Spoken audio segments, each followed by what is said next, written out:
सीख लीजिए बाबा साहब की समाजी गीत। लेकिन कहना है इसी बीच में कहना है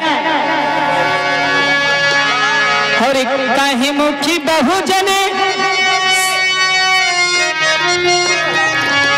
और काहे मुखी बहुजने से मोरी गईला साहेब जी। काहे मुखी बहुजन से मोरी गईला साहेब जी। हमें अभी जलावे में छोड़ गईला साहेब जी। हमें अभी जलावे में छोड़ गईला साहेब जी।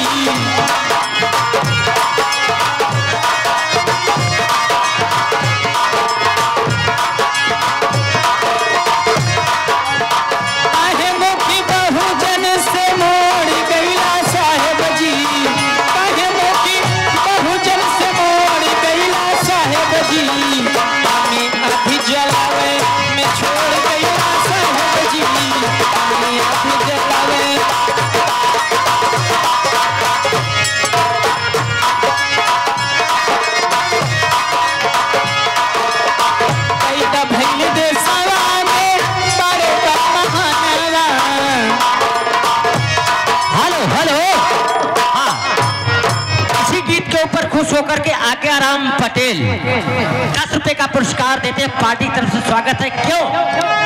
अरे पैदा भइले देशवा में बड़े बड़े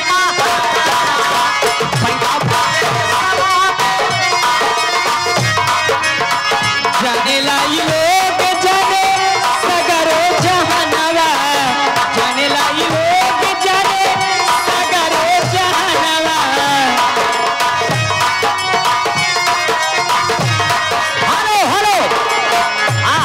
सामाजिक मौर्या दुल्लापुर 10 रुपए का पुरस्कार। क्यों?